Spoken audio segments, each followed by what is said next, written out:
हाँ, ध्यान दीजिए बच्चों। अभी इसके पहले आप लोग ट्रांसफॉर्मेशन पढ़ रहे थे, उसमें अफर्मेटिव से निगेटिव का रिलेशन पढ़ा था। आज हम आपको relationship between exclamatory and assertive, exclamatory से असर्टिव कैसे बनाते हैं और असर्टिव से एक्सक्लामेटरी कैसे बनाते हैं, ये मैं पढ़ाने जा रहा हूँ। तो रिलेशनशिप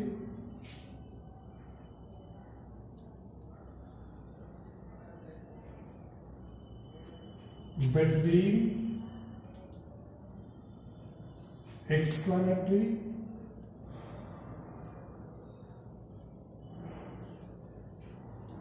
and assertive.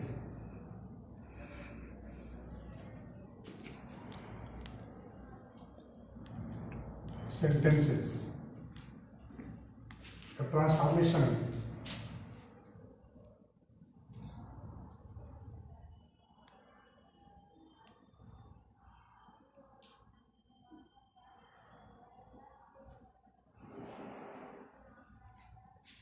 यानी ट्रांसफॉर्मेशन में relationship between exclamatory and assertive. ठीक है, एक्सक्लामेटरी से असर्टिव और एक्सक्लेमेटरी से असर्टिव। देखिएगा इसमें नंबर 1, अगर एक्सक्लामेटरी सेंटेंस से खुशी, प्रसन्नता का आभास होता हो, किसका आभास? प्रसन्नता का आभास होता हो, अर्थात सेंटेंस में हुर्रे या चीड़ वाला रेज, हुर्रे मास एक्सक्लेमेटरी जैसे शब्दों का प्रयोग हो। एक बार फिर से, अगर एक्सक्लामेटरी सेंटेंस से प्रसन्नता का आभास होता हो, अर्थात हुर्रे या चीड़ वाला रेज मास एक्सक्लेमेटरी जैसे शब्दों का प्रयोग हो, तो जब असर्टिव बनाते हैं तो इट इज जॉयफुल या इट इज वेरी जॉयफुल अथवा it is the matter of Joy का प्रयोग कर देते हैं। इट इज जॉयफुल या इट इज वेरी जॉयफुल या it is the matter of Joy का प्रयोग कर देते हैं। जैसे वाक्य देखिए, जैसे एग्जांपल है, hurray hurray I have stood first in the exam। ये सेंटेंस है, hurray I have stood first in the exam. अरे मैं परीक्षा में प्रथम पास हुआ हूं, खुशी की अनुभूति हो रही है। हुर्रे प्रसन्नता प्रदान करने वाला शब्द भी लगा है, तो जब इसको हम असर्टिव बनाएंगे तो इसी के स्थान पर, हुर्रे के स्थान पर it is the matter of Joy, it is the matter of Joy, it is the matter of Joy का प्रयोग करके दैट लगा करके हुर्रे को हटा देंगे और ये पूरा वाक्य जोड़ देंगे। तो that I have stood first in the exam, ये बन गया। It is a matter of joy that I have stood first in the exam। Clear? यहां पर आप it is joyful या it is very joyful that I have stood first in the exam, ये भी कर सकते हैं। जहां it is a matter of Joy है, यहां पर इट इज जॉयफुल या इट इज वेरी जॉयफुल का प्रयोग भी कर सकते हैं। जैसे एक एग्जांपल और दे रहे हैं, जैसे है हुर्रे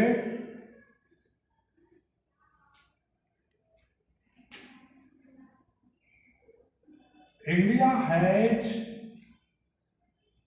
वन द मैच।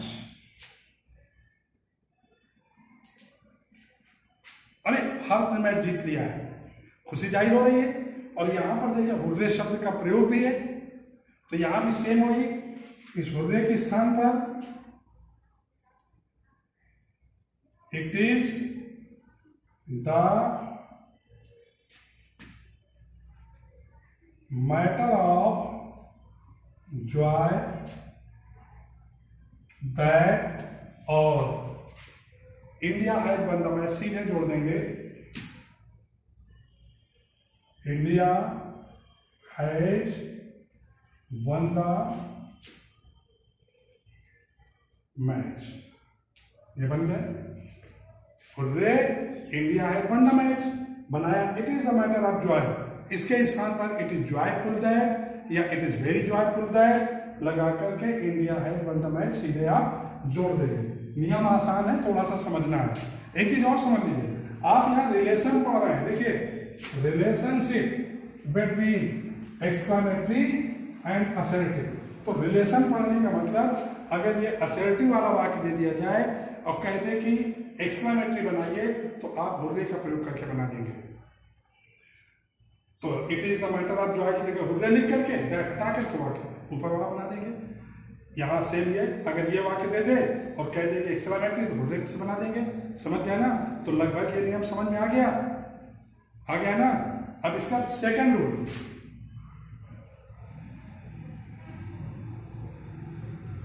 देखिएगा, अगर एक्सक्लेमेटरी सेंटेंस से दुख का आभास होता हो, अगर एक्सक्लेमेटरी सेंटेंस से दुख का आभास होता हो, अर्थात sentence alas, ALAS, marks of exclamatory जैसे शब्दों का प्रयोग हो, अगर एक्सक्लेमेटरी सेंटेंस से दुख का आभास होता हो अर्थात एलास जैसे शब्दों का प्रयोग हो, तो असर्टिव बनाते समय एलास को हटाकर उसके स्थान पर इट इज सैड यसेडी या it is very sad, it is sad यसेडी या इट इज वेरी सैड अथवा it is the matter of sorrow का प्रयोग कर देते हैं।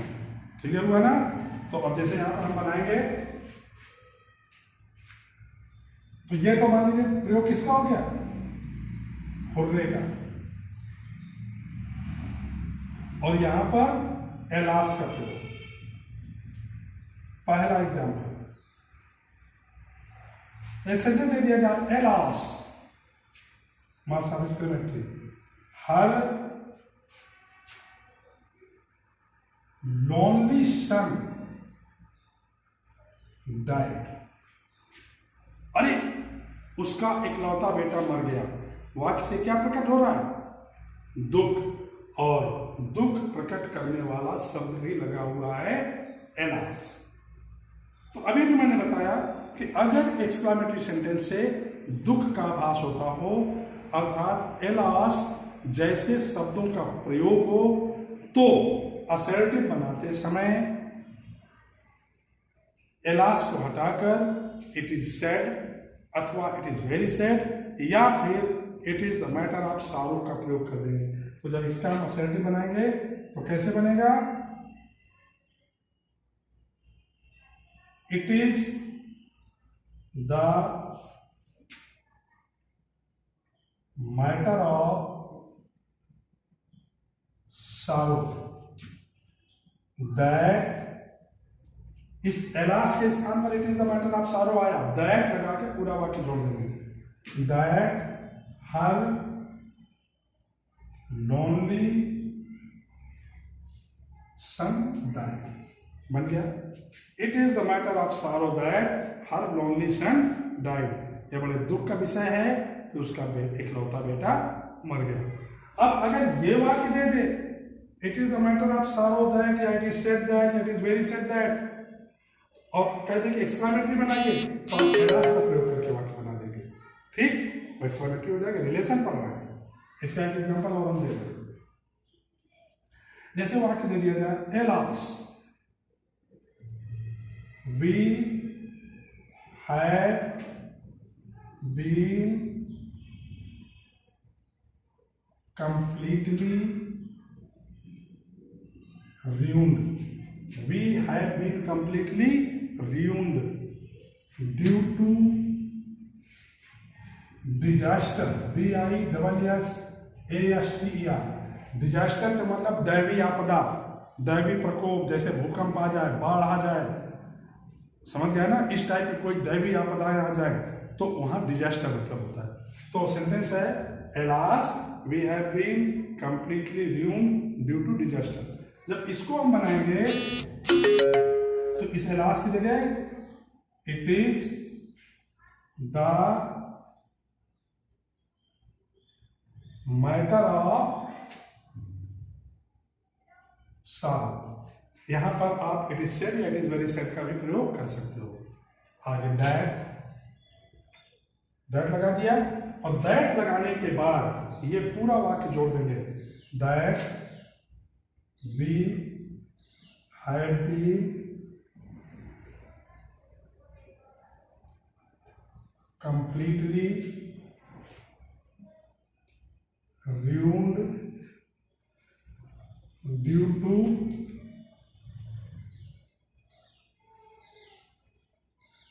disaster। मतलब it is the matter of sorrow. ये बड़े दुख का विषय है कि हम दैवी प्रकोप की वजह से हमारा पूरा सर्वनाश हो गया, विनाश हो गया। दुख प्रकट कर रहा है। अब अगर ये वाक्य दे दे it is the matter of sorrow that, आगे कुछ भी है और इसका आप एक्सक्लेमेटरी बनाएंगे तो इसके स्थान पर एलास का प्रयोग कर देंगे तो ये बन जाएगा। अब देखिए क्लियर हुआ ना, रिलेशन पढ़ रहे हैं। अब देखिए अगर एक्सक्लेमेटरी सेंटेंस से आश्चर्य का भाव प्रकट होता हो, अर्थात सेंटेंस हाउ या व्हाट ए से शुरू हो, आश्चर्य प्रकट करने वाला वाक्य हाउ या व्हाट ए से शुरू होगा, इतना ध्यान देना। तो असर्टिव बनाते समय हाउ या व्हाट ए के स्थान पर मच, ग्रेट अथवा वेरी का प्रयोग कर देते हैं। जैसे एग्जांपल देखिए, जैसे एग्जांपल है इसका तीसरा रूप। जैसे एग्जांपल है कि what a beautiful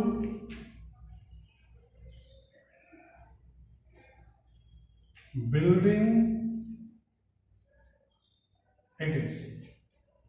what a beautiful building it is, कितनी सुंदर इमारत है ये। What a beautiful building it is, कितनी सुंदर इमारत है ये। एडजेक्टिव के पहले वेरी, नाउन के पहले ग्रेट और पास्ट पार्टिसिपल के पहले मच का प्रयोग करते हैं। अब इसका जब हम असेंटिव बनाएंगे तो इधर से उठाएंगे इट इज, और इस व्हाट ए के स्थान पर ब्यूटीफुल एडजेक्टिव है तो वेरी का प्रयोग, it is a very beautiful building. क्या बन गया, it is a beautiful building, कितनी ये बहुत ही सुंदर इमारत है। और जब एक्सक्लेमेटरी बनाएंगे तो वेरी के स्थान पर व्हाट लगा करके what a beautiful building it is, ये एक्सक्लेमेटरी हो गया। समझ रहे हैं ना। एक वाक्य इसका और देखिए, ऐसे सेंटेंस है what a fall it is, कैसा है ये पतंग। इसको जब हम बनाएंगे तो फॉल यहां पर नाउन का काम कर रहा है तो इट यहां वाज कर दीजिए तो इट वाज, और चूंकि नाउन है तो यहां पर ग्रेट हो जाएगा। इट वाज अ ग्रेट, हाँ ये बन गया, it was a great fall, चूंकि नाउन के पहले ग्रेट। अच्छा, अब इसका एक वाक्य और देखिएगा, पास्ट पार्टिसिपल का दे रहे हैं। जैसे दे दिया जाएगा how pleased your father is, मतलब कितने खुश हैं तुम्हारे पिताजी, तुम्हारे पिताजी बहुत खुश हैं। अब ये प्लीज्ड पास्ट पार्टिसिपल वर्ब की थर्ड फॉर्म है, पीछे से उठाएंगे तो बनेगा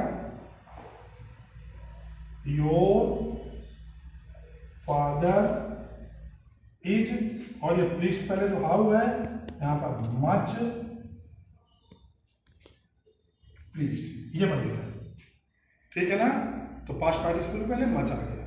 तो इस तरह से आज मैंने एक नियम बताया जिससे प्रसन्नता खुशी का बोध होता है, हुर्रे का प्रयोग होता है। एक बताया जिसमें एलास यानी दुख प्रकट करने वाला वाक्य होता है। यानी एलास का प्रयोग होता है। और एक बताया आश्चर्य प्रकट करने वाले वाक्यों का सेटिंग कैसे बनाते हैं, यानी जो वाक्य हाउ या वाटे से शुरू होते हैं। तो ये जो पहला नियम है ये प्रसन्नता, और ये दूसरा जो नियम है ये दुख प्रकट करने वाला, और तीसरा नियम है आश्चर्य।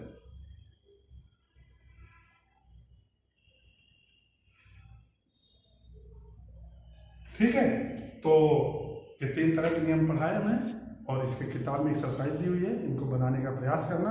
अभी इसके नियम कुछ बाकी हैं, वो हम आपको अगले टर्म में पढ़ाएंगे। ओके।